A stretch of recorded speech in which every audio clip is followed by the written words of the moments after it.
Channel yang terkasih dalam Tuhan Yesus Kristus. Berjumpa kembali dalam hari ini perenungan firman Tuhan yang akan membahas tentang lalang di tengah gandum. Kita akan belajar banyak dan mengevaluasi tentang relasi-relasi yang selama ini kita sudah jalin. Baik itu bersama dengan Tuhan atau juga bersama dengan para sahabat yang di dalamnya, di dalam keseharian kita selalu berelasi, berinteraksi dengan mereka. Nah, kita akan menyaksikan tayangan berikut ini.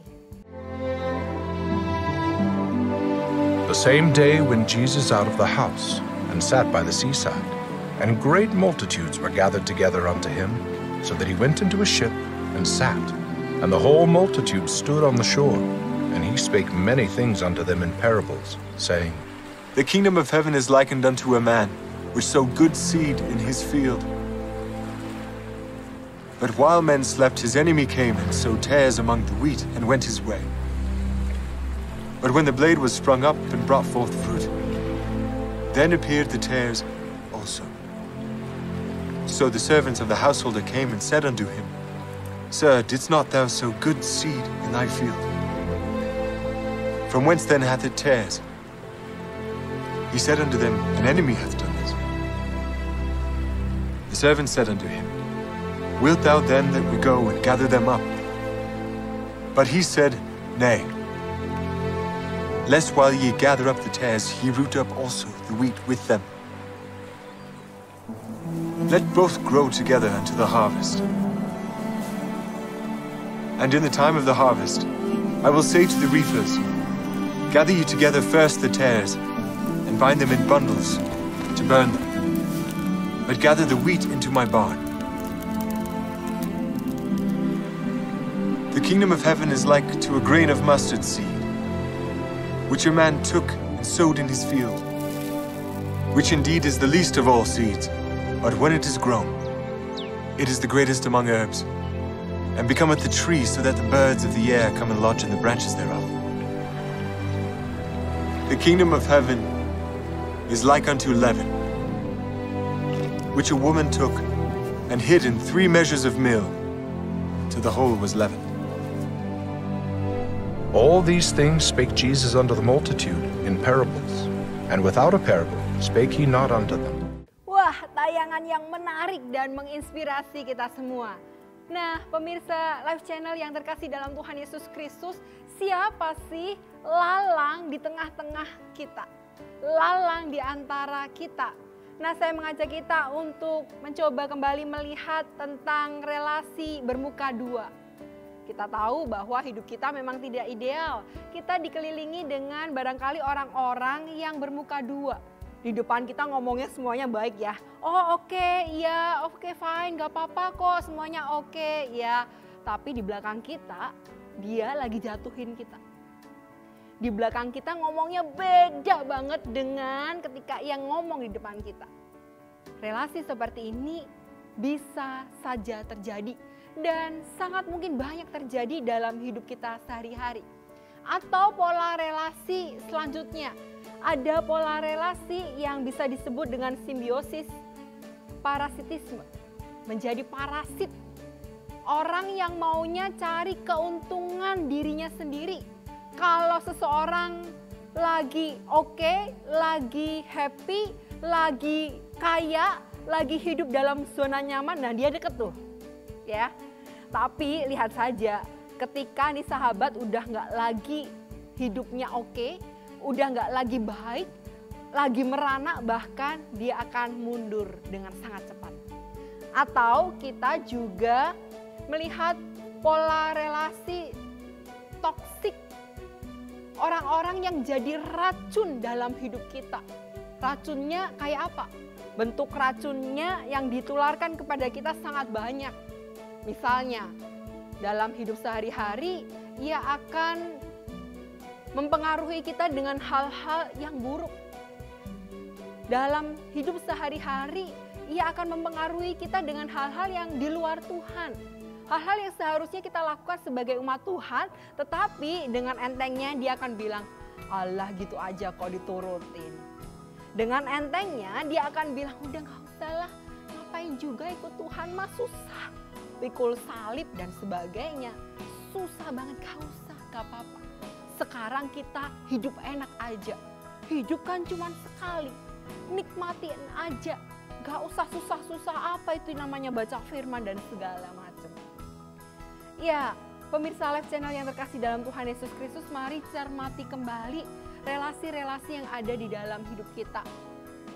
Orang-orang yang mengitari hidup kita, dan bisa jadi itu semua dapat membuat kita berubah haluan. Orang-orang yang ada di sekitar kita dan membuat kita untuk mengambil keputusan yang tidak tepat di dalam hidup. Orang-orang yang selalu akan menghinggapi hidup kita sehingga barangkali kita tidak lagi setia menjadi pengikut-pengikut Kristus. Nah, hari ini kita akan belajar bersama-sama bagaimana seharusnya menjadi murid-murid Kristus yang tetap setia, yang tetap bertumbuh, yang tetap menjadi pribadi yang tangguh sekalipun kita berhadapan dengan situasi-situasi yang tidak nyaman. Ingat bahwa orang-orang di sekitar kita tidak bisa dengan mudah dihapuskan begitu aja. Kita nggak mungkin ngusir mereka. Yang ada adalah kita harus bertahan. Sekalipun orang-orang yang demikian selalu ada dalam kehidupan kita. Nah, bagaimana caranya? Nah, sebelum kita mengetahui langkah-langkah praktis bagaimana seharusnya tetap menjadi gandum, tetap bertumbuh sekalipun dengan situasi yang tidak baik, saya mengajak kita untuk bergumul di sekitar firman Tuhan dari Matius pasal 13 ayat 24 sampai dengan 30. Yesus membentangkan suatu perumpamaan lain lagi kepada mereka. Katanya, hal kerajaan sorga itu seumpama orang yang menaburkan benih yang baik di ladangnya. Tetapi pada waktu semua orang tidur, datanglah musuhnya menaburkan benih lalang di antara gandum itu, lalu pergi. Ketika gandum itu tumbuh dan mulai berbulir, nampak jugalah lalang itu. Maka datanglah hamba-hamba tuan ladang itu kepadanya dan berkata, "Tuan, bukankah benih baik yang Tuan taburkan di ladang Tuan? Dari manakah lalang itu?" Jawab tuan itu, "Seorang musuh yang melakukannya."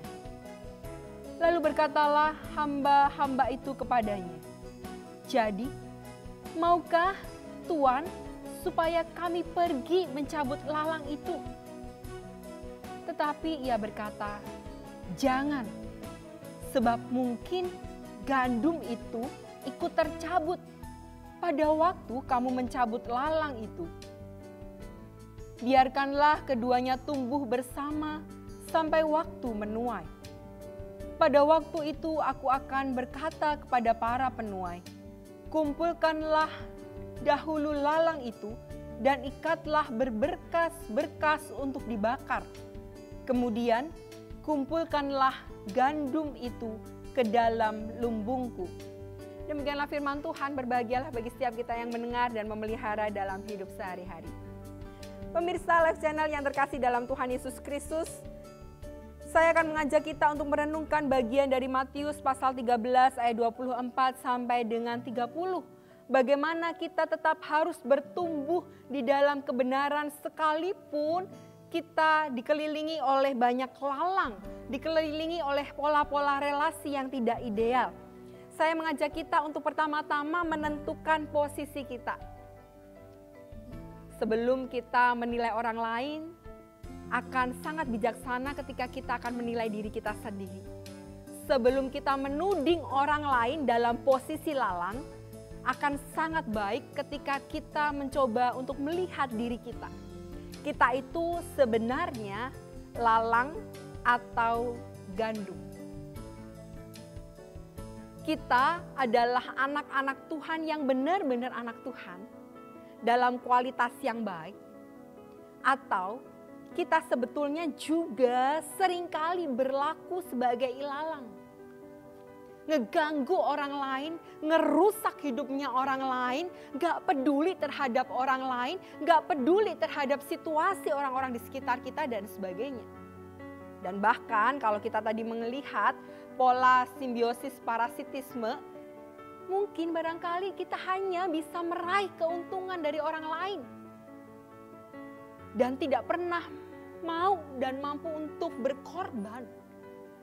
Kita hanya cari enaknya sendiri. Kita hanya mau apa yang menurut kita itu menguntungkan dan membawa kenikmatan bagi diri kita. Sementara kita melupakan orang lain yang sebetulnya juga kita rugikan. Pemirsa Live Channel yang terkasih dalam Tuhan Yesus Kristus, mari secara jujur untuk melihat kembali dalam diri kita. Kita di posisi yang mana? Sebagai ilalang atau sebagai gandum? Ketika kita menyadari betul bahwa selama ini ternyata kita berada dalam posisi sebagai ilalang, maka cepat-cepatlah untuk bertobat. Cepat-cepatlah untuk menghampiri Tuhan dan memohon ampun. Sebab kita tidak akan pernah mungkin untuk menjadi gandum kalau kita tidak pernah berhasil untuk memperbaiki diri kita. Alkitab mencatat bahwa lalang dan gandum itu sangat mirip. Tapi nanti akan kelihatan bedanya ketika ia bertumbuh. Matius 12 ayat 33, dari buahnya pohon itu dikenal. Mungkin barangkali kita bisa mengatakan kita sama-sama anak Tuhan, ya. Model-modelnya sama. Beribadahnya juga sama. Baca firman-Nya juga sama.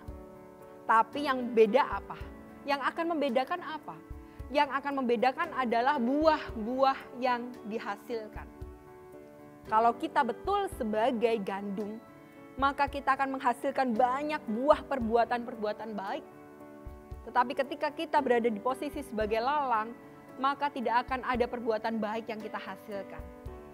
Jadi, jangan terpesona dengan tampilan awal.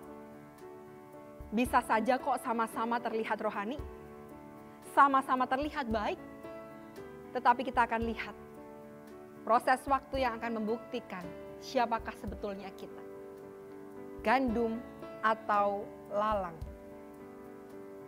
Kalau kita mencoba untuk melihat kembali apa yang dikatakan oleh Matius pasal 13 ayat 24 sampai dengan 30, lalang itu sebetulnya gandum yang beracun. Dan kalau kita mau melihat lebih jeli lagi, maka buah yang dihasilkan itu berwarna hitam. Ini lalang, ya, hitam beracun. Mirip seperti gandum.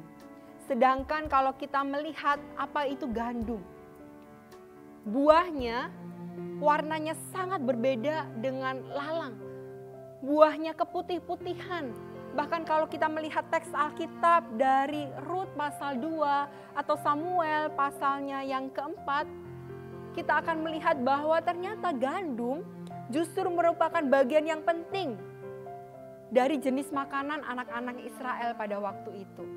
Ya, pemirsa Live Channel, mungkin kalau kita mencoba untuk hidup lebih sehat, kita akan melihat kembali dampak atau efek ketika kita mengkonsumsi gandum.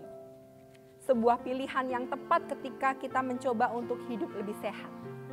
Nah, pemirsa Live Channel yang Tuhan Yesus Kristus kasihi, saya mengajak kita untuk melihat diri kita dengan lebih baik. Kalau berada di posisi ilalang, segera bertobat. Kalau di posisi gandum, gimana? Sudah cukup puaskah? Harusnya tidak. Kalau memang kita melihat bahwa hasil yang selama ini kita perbuat membawa hasil yang baik, mari upgrade. Mari tingkatkan kualitas diri kita. Supaya jangan sampai kita stuck di titik ini, lalu kemudian kita busuk dan tidak berbuah. Tetapi mari menjadikan diri kita sebagai pribadi yang mampu untuk memperbaharui diri dari hari ke hari. Hingga nama Tuhan dipermuliakan melalui semua aspek dalam kehidupan kita. Bagian yang kedua, bagaimana caranya bertahan sebagai gandum yang tetap gandum sekalipun di tengah-tengah lalang. Saya mengajak kita untuk hidup berdampingan dan waspada, bukan melarikan diri dari situasi ini. Kebanyakan orang ketika berhadapan dengan situasi yang tidak nyaman, ketika pekerjaan kita tidak nyaman dengan teman-teman di sekitar kita, pelayanan kita juga tidak nyaman, kebanyakan orang akan memilih jalur untuk cepat-cepat beranjak dari kantor tersebut atau perusahaan tersebut atau gereja tersebut atau komunitas tersebut.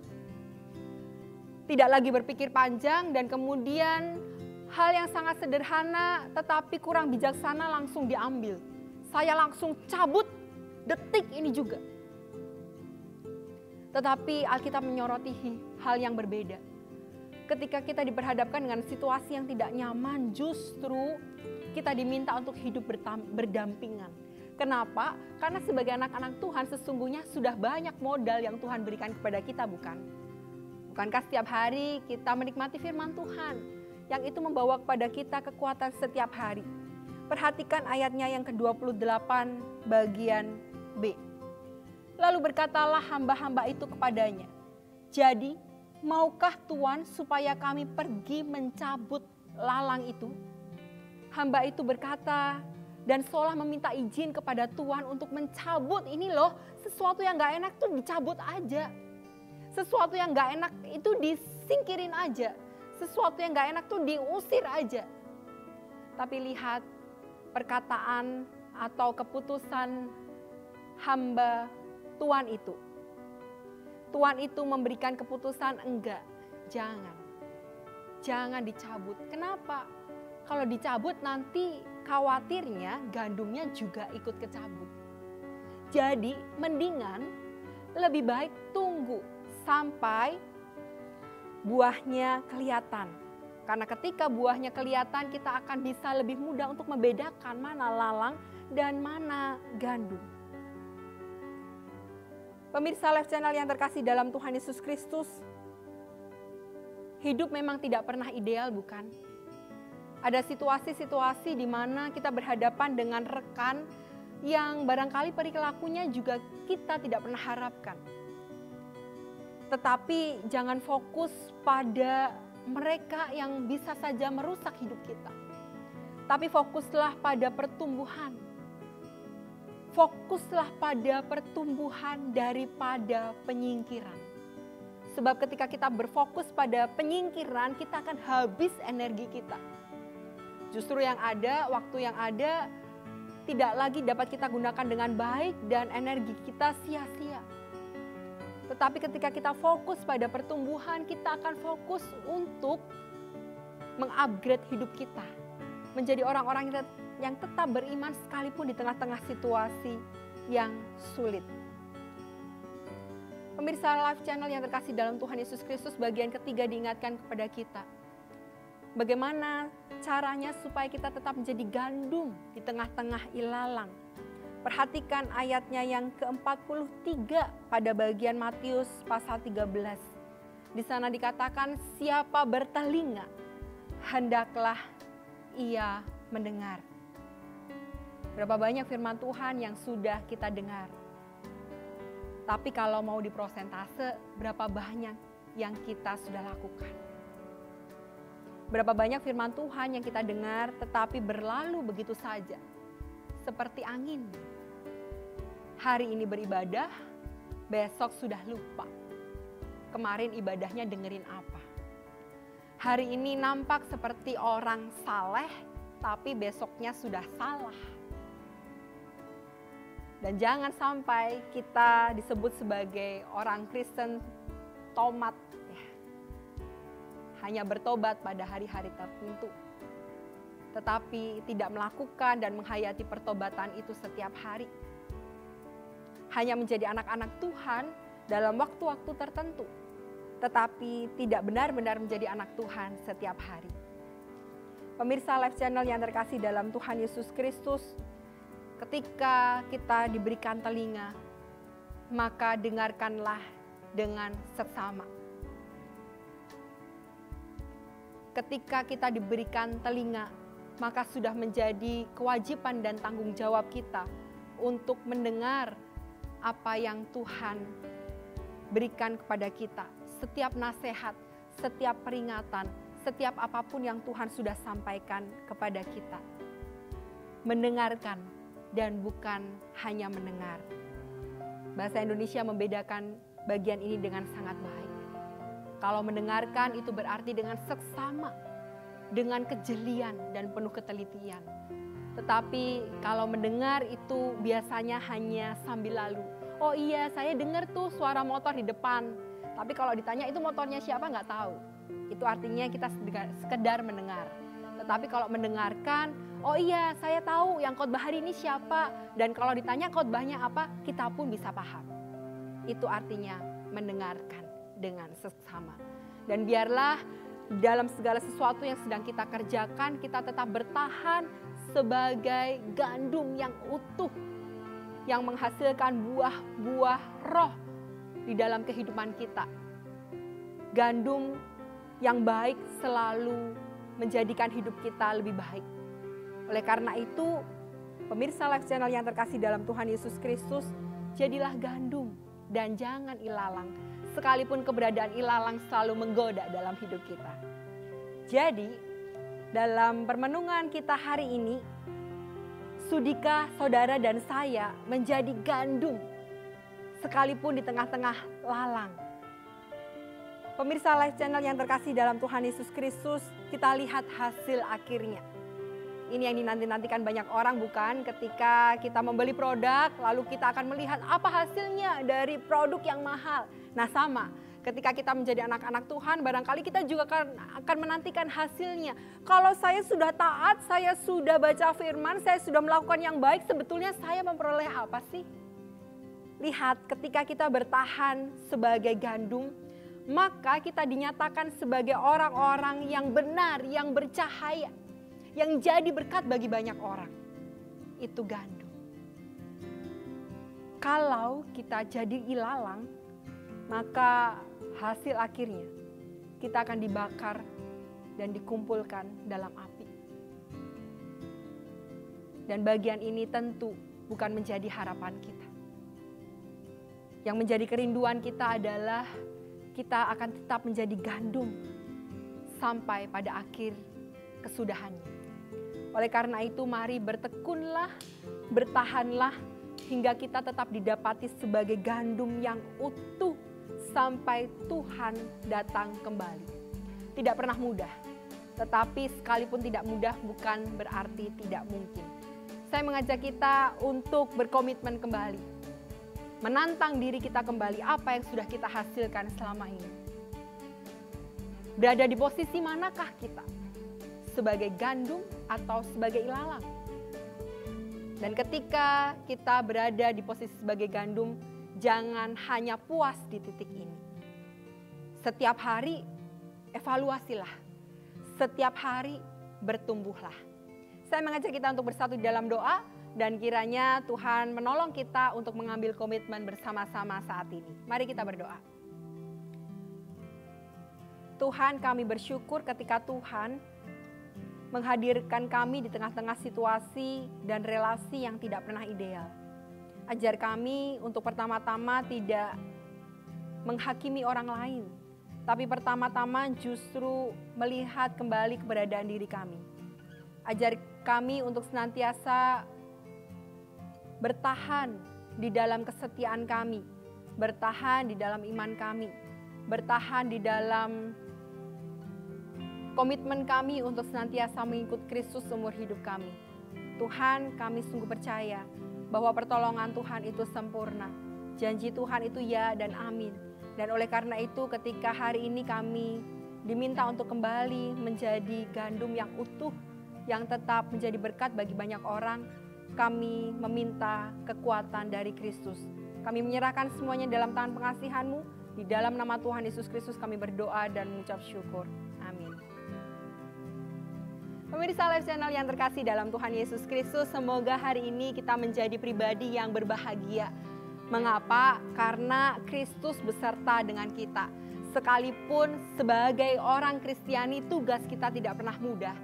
Sebagai gandum yang harus bertahan, tetapi Kristus bersama dengan kita.